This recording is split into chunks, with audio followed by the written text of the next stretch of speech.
एक ओंकार सतनाम करता पुरख निर्भव निर्वैर अकाल मूरत अजूनी सैभं गुर प्रसाद। अंग 109। राग माज अष्टपदियां। महला पहला, घर पहला। एक ओंकार सतगुर प्रसाद। अष्टपदियां मीन्स 8 या उससे ज्यादा पदों वाली रचना। महला पहला मीन्स ये गुरु नानक देव जी की रचना है। घर पहला ये राग की डिटेल है कि किस घर में इसको गाना है। एक ओंकार सतगुरु प्रसाद। सबद रंगाए हुक्म सबाए, सच्ची दरगह महल बुलाए। जो शब्द में रंग गया है और जिन्होंने सब में एक हुक्म को देख लिया है, हे प्रभु उन्हें तेरे सच्चे स्थान एवं महल में बुला लिया जाता है। जो तेरे रंग में रंग गए हैं, जो तेरे शब्द में रंग गए हैं, गुरु के शब्दों में, गुरु के दिए हुए प्रभु नाम में जो रंग गए हैं, और जिन्होंने सब में एक हुक्म को देख लिया है, जिन्होंने महसूस कर लिया है, अनुभव कर लिया है कि कण कण में परमात्मा समाया हुआ है, हर जीव में प्रभु की शक्ति काम कर रही है, प्रभु का अंश मौजूद है, उसी का हुक्म चलता है हर जीव के अंदर। जीवन देना भी उसके हाथ में है, जीवन लेना भी उसके हाथ में है। उसी का हुक्म ही सब में कार्यशील है। हे प्रभु ऐसे व्यक्तियों को तेरे सच्चे स्थान अथवा महल में बुला लिया जाता है।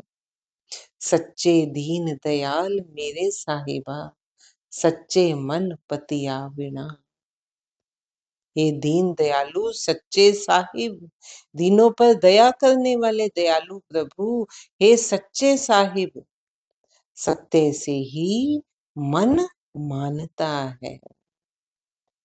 हम वारी ज्यों वारी सबद सुहावणी, अमृत नाम सदा सुख दाता, गुरमति मन वसावणिया। मैं उन पर बलिहारी जाता हूँ जिनको शब्द सुहाना लगता है, जिनको गुरु का उपदेश, गुरु का शब्द, गुरु द्वारा दिया गया प्रभु का नाम जिनको सुहाना लगता है, जिनको प्रभु का अमृत नाम सदा सुख दाता लगता है, और जिन्होंने गुरमति को अपने हृदय में बसा लिया है। मैं उन पर बलिहारी जाता हूँ जिनको प्रभु का अमृत नाम, अमर करने वाला जो नाम है, अमृत जो हमें अमर करने की समर्थता रखता है, वो प्रभु का नाम, जिनको सुख दाता लगता है, सुख देने वाला लगता है, और जिन्होंने गुरु के शब्दों को, गुरु की मति को अपने हृदय में बसा लिया है, गुरु की मति को, गुरु के उपदेश को सुना, उसका मनन किया, बार बार मनन किया, उसको अपने जीवन में उतारा, अपने हृदय में बसा लिया है। मैं उन पर बलिहारी जाता हूँ जिनको शब्द सुहाना लगता है। रहाओ नाको मेरा, हाउ किस केरा, साचा ठाकुर त्रिभुवन मेरा। कोई भी मेरा नहीं है और मैं किसी का भी नहीं। हर कोई अपने अपने कर्मों के फल के कारण यहाँ आया है। वास्तविकता यही है कि यहाँ कोई किसी का नहीं है, सब अपने अपने कर्मों की पूर्ति के लिए संयोगवश इस अपनी अपनी जहां जहां जिस जिस परिस्थिति में उस परिस्थिति में आए। यहाँ कोई भी मेरा नहीं है और मैं किसी का भी नहीं हूँ। तीनों लोकों में केवल एक सच्चा प्रभु ही मेरा है। हऊ में कर कर जाए घणेरी, कर अवगण पछुतावणी। अहंकार करती हुई यह सृष्टि रचना यहाँ से चली जा रही है। अहंकार हऊ में, मैं करता हूँ, मैं करने वाला हूँ, मेरी संतान है, मेरा परिवार है। अपने परिवार के मोह में फिर कितने ही लोगों का शोषण किया जाता है। अच्छाई बुराई सब भुला दी जाती है। कामना ना पूरी हो तो क्रोध आता है। ऐसे कैसे मेरी इच्छा पूरी नहीं हुई, क्रोध आएगा। तो ये अहंकार करती हुई ये सारी सृष्टि रचना यहाँ से चली जा रही है। मीन्स जीवन मरण चलता जा रहा है। बार बार मोह के कारण जीवन होता है। बार बार जो जीव पैदा हुआ है वो यहाँ से जाता भी है। साथ ही साथ अपने अवगुणों के कारण पछताती भी है। हुक्म पछाणे सो हर गुण बखाने, गुर कै सबद नाम निशाने। जो हुक्म को पहचानता है वही हरि के गुणों का कथन करने वाला है। जो प्रभु के हुक्म को पहचान जाएगा, वास्तविकता को जो पहचान जाएगा कि कर्ता और कारण वो प्रभु है, वो फिर हरि के गुणों का कथन करने वाला है। वही जो पहचानेगा वही गुणों का गान करेगा। क्यों? क्योंकि उसे हर जगह उस प्रभु की शक्ति ही दिखाई देती है, उस प्रभु का हुक्म ही दिखाई देता है कि वही करने वाला है। फिर वह यही कहेगा, तू ही है प्रभु, है प्रभु तू ही है, तेरा ही शुक्राना है, तू ही कारण है, तू ही करता है। फिर वो हरि के गुणों का कथन करने वाला होता है। शब्द गुरु के माध्यम से ही नाम प्रकट होता है। गुरु के शब्द नाम निशान। शब्द गुरु के शब्दों के माध्यम से ही नाम प्रकट होता है। जो गुरु उपदेश देता है, जो शिक्षा देता है, जो मति देता है, जो प्रभु का नाम देता है, उसके कारण ही हृदय में नाम प्रकट होता है। सबना का दर लेखा, सच्चे छूटस नाम सुहावनी। उस सच्चे प्रभु के दरबार में सबका लेखा जोखा होगा, सभी के कर्मों का हिसाब होना है। छूटेगा वही जिसने नाम के द्वारा अपने आप को संवार लिया है। मनमुख भूला ठाउर न पाए, जमदर बद्धा चोटा खाए। भ्रमों में भूले हुए मनमुख का कोई ठिकाना नहीं। यम के दरवाजे पर बंधा हुआ वह चोटे खाता रहता है। मनमुख कौन? जो मन के पीछे चलने वाला, वो फिर यम के दरवाजे पे बंधा हुआ चोट खाता रहता है। मीन्स बार बार जन्म होगा, बार बार मृत्यु होगा। क्यों? क्योंकि मन के पीछे चलने वाला है। और मन माया की ओर लेकर जाने वाला। बिन नावे को संग न साथी, मुक्ते नाम ध्यावन। प्रभु नाम के बिना कोई संगी साथी नहीं है। केवल वे ही मुक्त होते हैं जिन्होंने नाम की आराधना की है। साकत कूड़े सच न भावे, दुविधा बाधा आवे जावे। पर पंचों में लीन झूठे व्यक्तियों को सच अच्छा नहीं लगता। जो मायावी परपंचों में, माया के परपंचों में जो लीन है, ऐसे झूठे व्यक्तियों को, क्योंकि झूठ पे ही जी रहे हैं वो, मैं हूं करने वाला, मैं ना होता तो ये बात ना बनती, मेरे बिना कौन कर सकता है ये काम। मोह में मेरा परिवार, मेरी संपत्ति। जो माया के परपंचों में लीन झूठे व्यक्ति हैं, उनको सच अच्छा नहीं लगता। उन्हें ये वो जो सारा दिन करता है मैं मेरी मेरी मेरी, उसको कहो नहीं, तू नहीं है करने वाला, परमात्मा है, तू कुछ भी नहीं है, तू कुछ भी नहीं कर सकता। उन्हें ये बात अच्छी नहीं लगेगी, उन्हें ये सच समझ नहीं आता। और दुविधा में बंधे हुए वे संसार में आते जाते हैं। बार बार जन्म होगा, बार बार मृत्यु होगी। लिखिया लेख न मेटे कोई, गुरमुख मुकत करावणी। लिखा हुआ संस्कार का लेख कोई नहीं मिटा सकता।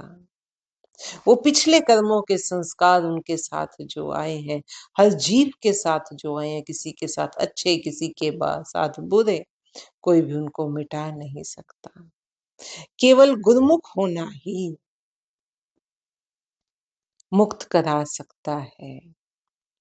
दो ही तरीके हैं, या तो पिछले कर्म ऐसे हो कि जो हमारी भक्ति को और आगे प्रगति की ओर ले जाए, प्रभु की ओर और नजदीक ले जाए हमें, या फिर गुरुमुख हो जाए हम, गुरु की ओर उन्मुख हो जाए, गुरु के कहे शब्दों को, वाक्यों को, मति को, उपदेश को माने हम, अपने जीवन में उतार।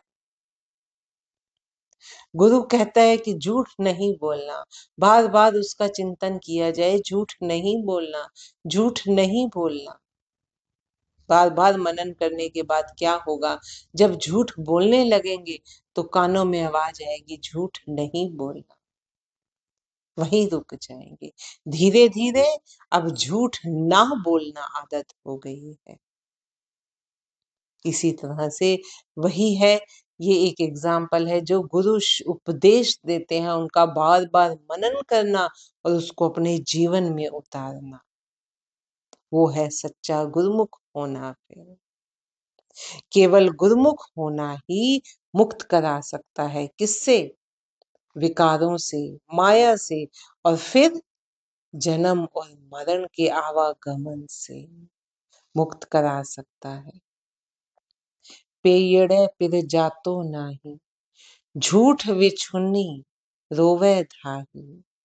पिता के घर में अर्थात इस लोक में उस प्रियतम को जिसने नहीं जाना, जिसने, हम कहते हैं ना कि ससुराल किसी ने जाना है तो पति की बातों को समझ लो, उसके स्वभाव को समझ लिया जाए, वो किस तरह का रहने वाला है, किस तरह से उसका जीवन का ढंग है, उसे क्या क्या चाहिए होगा, ससुराल में आगे क्या क्या करना होगा। अगर जो बात ये समझ जाता है और फिर उसको संभाल लेता है कि मुझे अब ऐसे ऐसे करना है, वो फिर ससुराल में जाके निश्चिंत होता है। ऐसे ही इस लोक को पेका घर कहा गया, मायका कहा गया है, क्योंकि वो प्रभु प्रियतम है। जब मृत्यु के पास जाना है, मृत्यु के बाद जहां जाना है, वो प्रियतम का घर है, वो ससुराल है। पिता के घर अर्थात इस लोक में उस प्रियतम को जिसने नहीं जाना, वह झूठी बनकर प्रियतम से बिछुड़ी रहती है और चित्कार करती रहती है। अवगुण मुट्ठी महल न पा, अवगुण गुण बक्सावणिया। अवगुणों के द्वारा लूट चुकी जीव स्त्री को प्रभु के घर जाना नसीब नहीं होता, क्योंकि वह नहीं जानती कि गुण धारण करके ही अवगुण नष्ट किए जा सकते हैं। पेयड़े जिन जाता प्यारा, गुरमुख बूझे तत् विचारा। दूसरी ओर जिसने इस लोक में ही प्यारे प्रभु को जान लिया है और गुरमुख बनकर तत्व का विचार किया है, उसका आवागमन समाप्त हो जाता है। वो सदा फिर अपने प्रियतम के पास ही टिकी रहती है। इस संसार में उसका आवागमन समाप्त हो जाता है और वह सच्चे नाम में ही समाहित हो जाता है। जिसने प्रभु प्रियतम के गुणों को नहीं संभाला, वो प्रियतम को नहीं पा सकती, वो प्रभु को नहीं पा सकती, क्योंकि गुणों को नहीं संभाला तो अवगुणों के कारण वो बार बार इस संसार में आएगी, सपने इस पेके में आएगी, मायके में आएगी।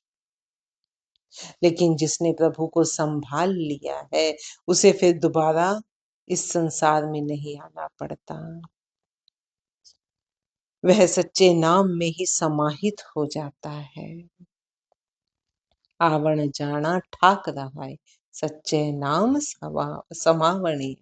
वो सच्चे नाम में ही समाहित हो जाता है, उसी में समा जाता है।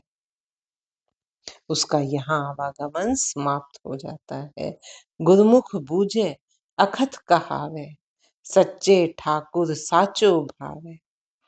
गुरुमुख व्यक्ति ही उस अकथनीय प्रभु को बूझता है, उसको समझता है और उसके बारे में अन्यों को भी बताता है। सच्चे स्वामी प्रभु को सच ही अच्छा लगता है। नानक सच कहे बेनंती, सच मिले गुण गावनिया। नानक की यही सच्ची विनती है कि वह परम सत्य उन्हीं को मिलता है जो प्रभु का गुणगान करते हैं। नानक सच कहे बेनंती, सच मिले गुण गावनिया।